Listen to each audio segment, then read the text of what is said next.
Greetings, Dungeon Delvers, and welcome to yet another exciting chapter of Descent into the Void, a tale of D20s, where six friends journey together to tell a story of mythic proportion. Gather round, gather round.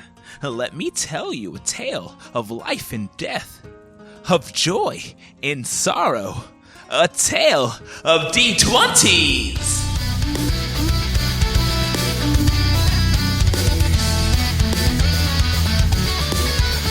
Last time, Liberators, you advanced your way further up the trail of Kuda Mountain.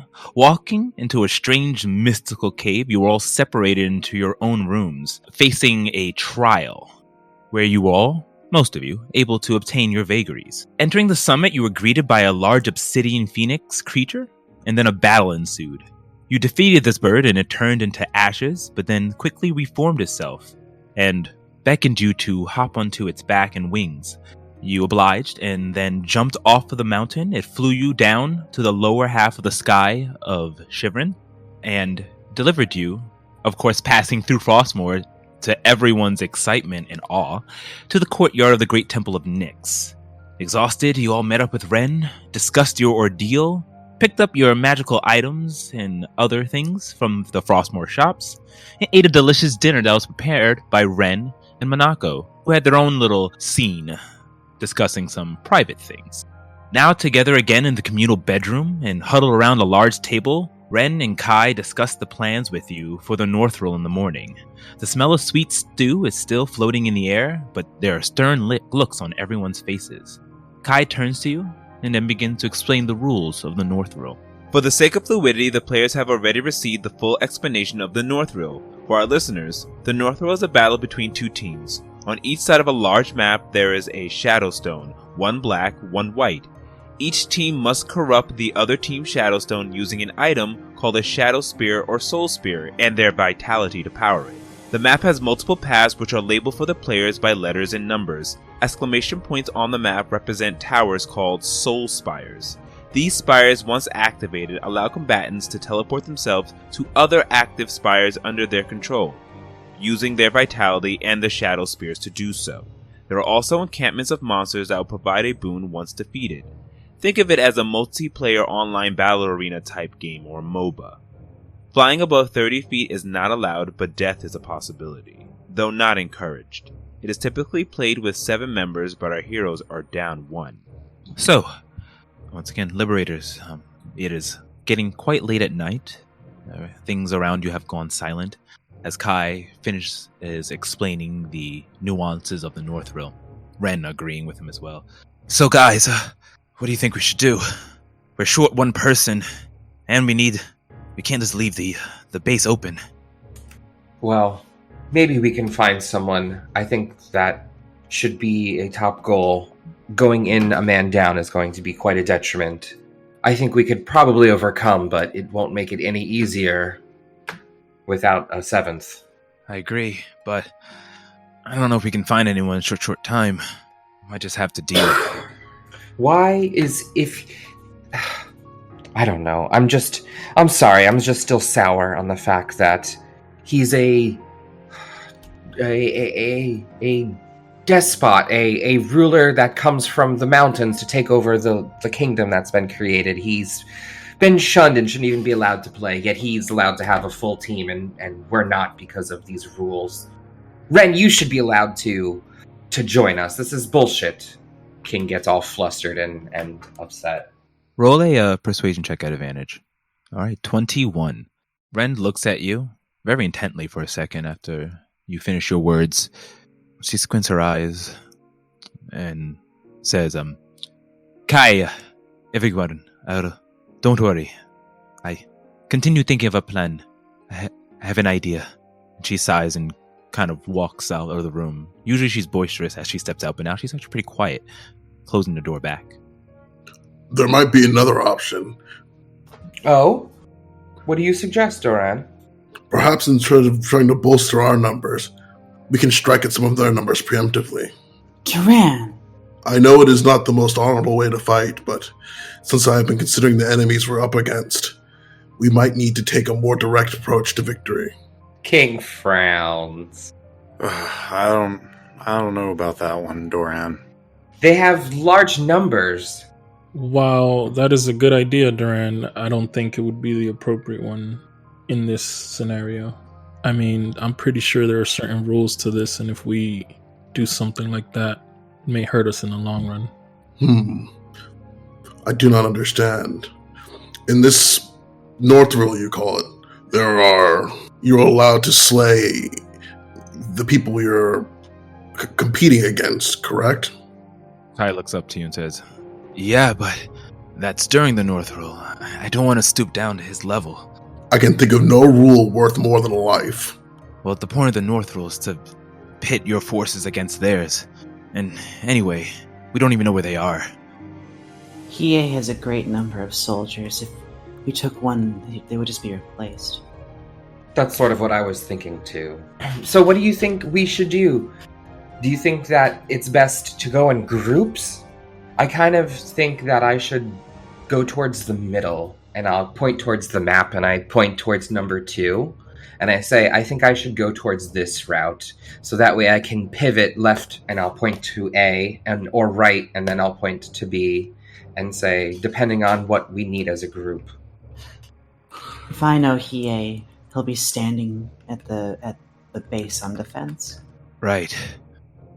Yeah, he would leave himself guardian while everyone else does his work for him. So, do we think someone should stay at the base? Whoever's the strongest, they'll have to take on anyone who just tries to touch it without them. I mean, I have means of teleporting great distances quickly. How far? So I say about 500 feet for 10 minutes. You can hold open a space that long? That's incredible. Yeah, I recently learned it. Well, that can get someone at least into the beginning of the other encampment, but then we're going in there blind. Anybody can go through this portal, and I can even change the direction so we can go through and come back. Is that wise? Our move is to storm the enemy encampment directly all at once? If you're saying that you could get us, most of us, halfway across the battlefield, so in terms of this map, if we're all at base, you're saying that would bring us to about... But where the water, like here? Yeah. Somewhere here? Mm-hmm. So if you could get us there at the blink of an eye, I could potentially take myself and one other person, maybe another one, the rest of the way and directly into the base. And within a moment's notice, we could be at their back line.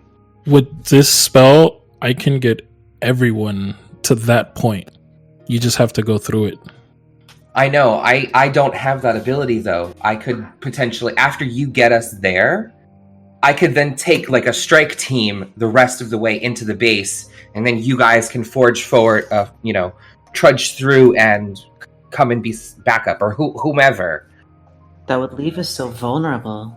It would, but it would also be a spear attack. It could end it before it even begins. The Kai looks over and says, "That's a strong tactic. It could end it fast. And also, we'll be just going into the unknown. And like I said, I'm damn sure straight that he is going to be over there. Plus, we have no activated spires." Yeah, I think we would probably need at least one of our spires to bamf back to in case we have to retreat. Maybe it's not a good idea, and then I'll wipe away the tokens that we were using to indicate our plan. It isn't a bad idea. Maybe we don't rush into it. We set up a defensive perimeter, all meet at one point, and transfer through. And if we need to get defensive, we transfer out. Kai, how many of these Northrill battles have been fought in the past? Are there any books on them and what people have done to succeed at them in prior scuffles? Well, yes, there's been thousands of Northrills. It's a shivering tradition. I'm sure, and he points over to Monako and Cal. You've heard tales. The valiant battle of Amedadon, or the mighty fight of the Queen of Blades. Anyway, yeah, we do have the records. Could you refresh my memory on the rules of flight in this battle? You're not able to exceed 30 feet. But some people are allowed to fly even in that distance. Correct. That throws a little wrench in my plan. I do have the ability to conjure up quite a defensive perimeter in our base. It doesn't damage them, but it would slow them down, but only if they were on foot. If they could fly over, then it would be useless, but it might still be worth using. What do you think? Absolutely. I mean, anything to slow them down would help. Any defense is better than no defense. Just remember, though, it would hinder you guys as well if you had some way to get through it. It is a thicket that does not discriminate. I would enhance the land and call forth the plants to just grow and flourish and overgrow. It would lock down quite an area or two if I need to. But that's why I was saying the ground. If they could fly, they'll just get over it. They'll have to use resources to get over it, though, no? How many of Hiei's men are cloud dancers and have the ability to fly? Do you know? Ye's been gone many years. Those soldiers, I have no idea. Kai turns and says, yeah, we've had many of our people, unfortunately, defect and leave when Hiei did. So he has sky dancers, storm dancers, all at his disposal. Flame dancers? We could run into anything. Are there any dancers he doesn't have under his belt? Maybe we can use that against him. I don't know, I'm just trying to think of all angles. And he looks at you. You know, he doesn't have any stone dancers. I take it because the key of stone dancing is love. Looks back over to Minako, then looks back to you, King. And I don't think anyone who would defect and work for Hiei is capable of love. That's tragic. Minako looks kind of flustered for a sec, and then goes over to the board and says, if we're going to gather up all these posts and then meet up again, maybe we should kill one of these monsters before we do. And she points towards A, B, and C. That could be the meeting point. We go kill those monsters and then 500 feet. Cal, Minako, do you have any knowledge on, or you too, Kai, I know that you mentioned those famous stories. As an outsider, I don't have that perspective, but do you know how quickly the teams take to strike each other? Like, is it safe to say that they won't infiltrate immediately? Like, I know the enemy, each enemy is different, but based on past experiences, can we sort of gain an understanding of what they might do and how quickly they might attack? Like, do we have time to activate a few spires before heading out? Some of these Northrill can take days. Some of them have taken days, and they're the most legendary battles that we're told as we grow up. But if I can think about the last time I worked for Hiei, he's cutthroat. He's not going to waste time. They may claim whatever lies in their path, but his people aren't going to sit back and wait. Whatever we do, we can't abandon our defenses. I have a lot of mobility. I can stay back and defend and teleport to the person who's alone if they need help. I can as well. I have the ability to get around quickly. Well, we all should with the towers. Spires. So how about one person goes to collect each, or one team of two goes and two people go alone and King and I stay back? And then we can port out where we're needed? Yeah. That's not a bad idea. Kai, did you want to stay and defend, or are you going to come down and actually take the fight to Hiei? Kai takes a brief sigh. Honestly, I don't know. This whole leading thing scares the shit out of me. I mean, if you guys think I should... Yeah, I think I should face Hiei. I just know him. He's sneaky. So then if he's sneaky, and we know that he's going to be defending his main spire. Why don't you defend our main spire until we're ready? And then for the main fight, we'll make sure that we have Turn to Crystal spire for you to port to. Because you have to face him and you have to fight him. Let us be your, your chess pieces. All right. I'll stay back then and defend. I think it's wise. Looking and nodding to Horatio, I'll say, we know what we're going to do in the beginning. What you guys going to do. And then I look towards Cal and Duran and Minako. Well, one of you is going to have to go alone, she says. I will run alone and capture a point. I feel that I might have enough vitae to handle it, and if anyone comes upon me on their own, I should be able to handle that as well. We also have our communications, so you can have 2 people to help you on the drop of a hat. Oh, that is right. Also, and then I'm going to point to the ring on your hand, and I'll say, don't forget about that. Let me store some healing energy within that ring. That is true. I believe it's empty. We have completely forgotten about that. No, I have not forgotten. It contains the energy of the spiritual guardians in it. I have just not found a time useful to use it. I did not want to waste the energy you all had given me. Oh, well.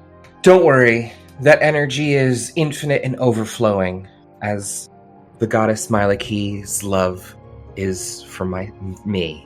That is to say, I can cast more spells. Don't worry, Duran. All right, well, you're with me, Cal, right? Yeah. Minako, do you want to go from 3 and take that bottom route? The southern route? All right, let's do this. All right. You know, with this new vagary, maybe I can get there faster, too. That is true. You travel super fast. So, as you guys discussed, have you settled on your locations and directions and are ready for bed? It is getting quite late, though you can still continue to discuss. You're not pushing exhaustion or anything like that. Has everyone used their new sending ruby? Does it work properly? I haven't. Horatio, attempting to use the sending, says to King, yes, it works. Oh, I'll look at him and give him a smile and say, good, I'm glad. Back mentally. Can you hear me? Minako says in to trying to address everybody with the earring of sending that she surreptitiously took. By surreptitiously, I mean actually. Kai jumps up and goes in your minds. Oh my god, this is amazing. What? Horatio is like extremely amused at all of this. I think I'm here. Oh, good. Oh, I feel like I'm back in my own head again with all of you here. I missed you. You were doing this that whole time when you were looking at each other when we first met, weren't you? Always. This is the easiest way for us to communicate. And in my mind, or in our minds, it was far more convenient than letting enemies know what our strategies were. And more efficient. I'll nod. There are so many trials we went through that would have been so much easier with these. We can always let you know when we're in trouble and you can just come and we don't have to wait or... Oh my goodness, this is going to be so useful. This is amazing. If you think about what we can do, if you activate a spire and then we teleport, we can get, and then we communicate. Now we can be able to get others over to where we need them to be at the time we need them to get there. Exactly. Yeah. Horatio still like smiling. It's like, it is really amusing to see people discover that for the first time. We're gonna win this! Woo! King throws up his hands, like getting excited. Kai looks on over and says, I'm gonna go meditate for a bit and prepare. I'm gonna leave the map here if you guys want to continue to discuss, but I'm gonna hit it. Thank you, everyone. You don't know what this means for me, no, for all the people of Shivrin. We may be the underdog, but we have righteousness on our side, and the gods are watching over us. We can do this. And he bows and comes back up, turns around and walks out the door. Doran, can I have that ring? Of course, cousin. Duran hands you he takes the ring off and hands it to you. I was thinking about this. I could just fill it up with healing magics, as we know that is definitely something that will tax us during this trial. But seeing that you're going alone makes me really nervous, and I kind of want to give you a way to escape instead. Or do you just prefer the healing? I can give you the ability to create a fairy ring and port away, aka the dimension door. Duran takes a moment and kind of in contemplation, which in real life Adam is in contemplation. Horatio interjects and says, "An escape wouldn't be bad. However, I will have a gate open for 10 minutes. I can change the direction if he needs it. I can put a gate in front of him that leads to us too. But what about when those 10 minutes are over? I'll just cast it again. You have that ability. How many times can you do that in a day? I can only do it twice a day." That does alleviate a little worry for me, for sure. Well, there's no reason to worry, cousin. Give me the healing. This way, if I run upon one of our teammates and they're injured, I can be almost as helpful as you. Are you sure? I look at King and put my hand on his shoulder and just like, I'll make sure to keep us all near each other. Don't worry. Okay. And then I'll start rubbing the pearl, and I'll pull out the spells that were in it and release the energy. And then I'll start casting Cure Wounds into the pearl until there are 5 charges of level 1.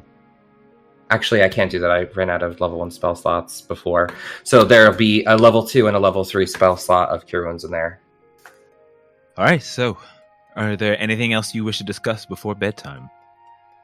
Minako says she excuses herself, saying that if you need her, you can always talk to her in her head, and then she will, leave to go take care of some private business. Before you go, both Minako and Cal, we sort of had a unspoken rule. Once it's bedtime, we don't usually message each other unless it's an emergency. Good to know. Yeah, good to know. There's a nighttime It's a night mode. module. No. It's just purely Horatio Duran, don't you agree? Sort of had a spoken rule not to bother each other in the evenings unless, it was an emergency or, there was a specific reason. If we had ever spoken that rule, it was never allowed and never in our heads. Just as an added note, at this point, Duran has stopped using talking out loud as a thing. Duran is talking in your heads and Horatio's talking out. We usually tend to just give some privacy. You can also speak privately. You don't have to speak to everyone. Yes, if you channel just one person, you can talk to them. Oh, like this? Did she say that to everyone or to one person? Who did you say that to? She said that to everyone. No. I heard you. As did I. This hold takes on. some getting used to. Horatio would reply just to her and say, just focus on speaking to me only. And then I'm going to say the same thing. Just focus on speaking to me only to Minako. Minako just gets a whole, just focus on me speaking individually from everybody as they go into your head. It's a very strange feeling. You've never had the magic of telepathy, especially over long distances, so you know how amazing this ability is. As do you, Cal. And then Horatio would also say to Cal, just focus on who you want to speak to and send a message. And I respond just to Horatio like this. Oh, this is so nice. Yeah. And I didn't mean offense, guys. If you do want to talk to me or any of us after hours or when we go to bed, if there's something you need to talk to, please feel free. I'm not saying don't ever reach out. I'm just saying... I will respect your privacy, King. Yes, King. We will respect your privacy. I'm going to look around the room and say, sometimes I like, nighttime chats and some spontaneous behavior, but, So, we should probably rest up. Have a long day ahead of us tomorrow. I'm going to stay and study the map a little longer. I think that we need to have a plan once we cross the river. And I don't know if we're there just yet. I'm going to see if I can come up with a few formations for us. At that point, you're going to get King will get a few dings in his head from Duran. Cousin, I do not know if there was something wrong with me reaching out after certain times. Normally, whenever I have a question, I reach out to Wizard Horatio whenever I can. I'm going to respond to Duran directly, and I'll say you can always reach out whenever you need. I was just trying to, set small boundaries, but it's fine. We're a unique bunch, and I'm glad that we can all rely on each other. Don't ever hesitate to reach out to me, Duran. You can always reach out to me as well, cousin. I know, you're always awake. Sometimes I need some sleep, though, and I'm going to give, a silly face. After making her exit, Minako is attempting to find, a repository of places where a smith or something, armory or the like. She requires a component for a spell. All right, so you know that the armory or the forge master here in the Great Temple of Nyx is Gororo. So. And he is a stone dancer, and you know where his forge is. It's actually one of the areas where non-demon dancers can't go. So, but you, being a crystal maiden, you have access to that place. So, as you make your way throughout the Great Temple of Nyx, Minako, you walk down these large wood-planked corridors inside, passing different rooms until you eventually make it to the front foyer. You recognize this area. You took the Liberators there prior to the library. Making way up the large staircase, twisting up, you go to the second floor where it's only personnel. And you can hear in the distance a clanging sound. It's late, but you know that Gororo, he works all hours of night because that's what he does. Walking down a the similar passageway, you turn and immediately feel the heat coming from this room. Walking into the room, you see hammering away at a live hot forge is a tiefling with horns that are thick that go up towards the top, past the top of his head, up for about 6 inches. He has very rough and fruffled dark hair, pointy ears, and strange markings underneath his jaw. But he doesn't notice you. He's not wearing any of the protective gear you would think a normal blacksmith or forger would wear. But the sparks hitting him doesn't seem to mind it or anything like that. And he has a little sparkle to his skin, like a hardened, crystallized look. Excuse me? Goro, are you in? Gororo turns around to you and says, "What? Minako, is that you?" Yes, I know I haven't had much need to visit, but I do now. Surely you've heard the news. How about the Northrill that you and Kai is about to enter? Yeah, I heard the news. So you need me to make something for you?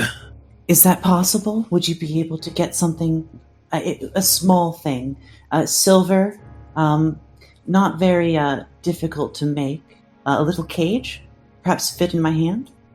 He kind of looks down for a second, puts his fingers to his temples, and goes, I might be able to. How much do you want your silver's worth you need? Oh, all in all, I have, it require enough silver, to be able to formulate this whole thing, but, I could give you 100 gold for everything. Yeah, hopefully that'll compensate. 100 gold worth of... Alright then, that sounds about fair. He puts down and puts away what he was working on before. It's still hot. You see him actually grab it with his hand, and you wince a little bit as you hear that sizzle onto it, but he doesn't wince and throws it into a pool of water. Clasping his hand together, he walks over to you. He's dusty and kind of dirty. Okay, I can have it done for you before your Northrill in the morning if you want. Thank you so much, Goro. It means so much to me. This is very important. No problem. Hey, good luck. I don't want that fucker here taking over. Oh, the things he'll make us do, I'm sure. She looks very serious for a second and says, "If things go right, he won't be hurting anyone." I hope so. And he puts his hand on your shoulder. His hands are huge, and they're covering your entire left shoulder. Well then, the best of luck to you. Come see me in the morning. And he nods and starts to walk back. She'll make her leave. Thank him. Okay. And then you make your way back towards your sleeping chambers. Is there anyone else doing anything? Yeah, before I go to bed, I would like to make the repairs using the materials that I had purchased earlier. All right, roll me a tinker check. Intelligence plus your proficiency bonus. 18. All right. So you easily and surely clean and repair all of your revolvers that were damaged. Excellent. Is there anything? No, that's it for me. I'll say a prayer to Kalembor as I do that and make sure everything's ready to go. All right. During like a ding ago, or so, Duran picked up proficiency with Disguise Kit. I wanted to know, Dungeon Master, would it be possible for Duran to spend some time tonight using that understanding of Disguise Kits and making someone look like something else to work on creating a few decoys before tomorrow's Northrill? Okay, so you want to... How so? Maybe like one or two decoys of like, simple decoys on the stick that you could put a stick, a stick, a shroud, a face, and like a bit of a costuming together to create a decoy that can be placed in the location to make someone think that a spot may not be safe to go to. Okay, make it look like someone's there, and because if they're far enough away, they probably won't be able to tell, and it might give them a little like, okay, I understand where you're going there. And you want to do this with what? Your disguise kit? Yes, using my disguise kit proficiency if possible. You have a bunch of fucking disguise kits, yes. So you can totally make disguises, and since your proficiency, you can roll me a performance check and add your proficiency bonus. 21. All right. So Duran, you spend the night making pretty good decoys of Duran, and the eyebrows are just magnificent with your calligraphy writing, and you're very pleased with your work. If anyone was looking on as well, you had to do a double take. You're like, what the? Oh, just a dummy of Duran. Realizing how well he did it with its disguise kit. Okay. Anyone else doing anything before the night ends? Horatio would like to work on his spell at least an hour before bed. I'm going to just quickly pop outside to offer a quick prayer to Myliki and Nyx, and then I'm going to head to bed if anyone wishes to join me. But other than that, I'm going to just go to sleep after performing normal thanks. All right. So you go out and say your prayers to Myliki, wishing for good luck. Roll me a religion check as you reach out to the gods. 23. All right. You do your prayers and hope for good luck in the coming Northrill. You do feel a warm embrace over you. One of the moments before I feel the warm embrace, or as I say it, I'm going to say, Nyx, watch over this land and these people. Kai is nervous, but he is going to be a wonderful leader. I hope I can make him proud and make you proud too. Good night. And then I'll head back in and go to bed. All right. So, anyone else doing anything before bed? All right. So, after finishing your nightly rituals and preparations, still on edge, knowing that the coming battle is just mere hours away, you take deep breaths, go into your bed, look at each other for one last time, and fall asleep. And that is where we're going to take a break.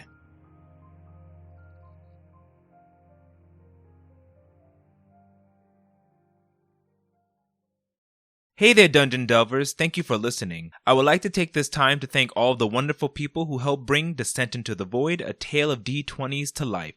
Starting with Frank Freire, who designed our character art, Kyle Misko, who collaborated on the main, mystical, and night theme songs, Manuel Lapuca, who collaborated on our battle and adventuring theme song, Jan Rosa for the use of their original soundtracks, David Chappell for the use of his End of Silence, A World of Color soundtrack, MFY for the use of their Dragon Castle Symphony for Duran's theme song, and Danny.Phantom.01 for creating the Liberators' full art. You can find more about these wonderful artists on our website, ataleofd20s.com. Now click on to part 2 and let's continue our epic tale.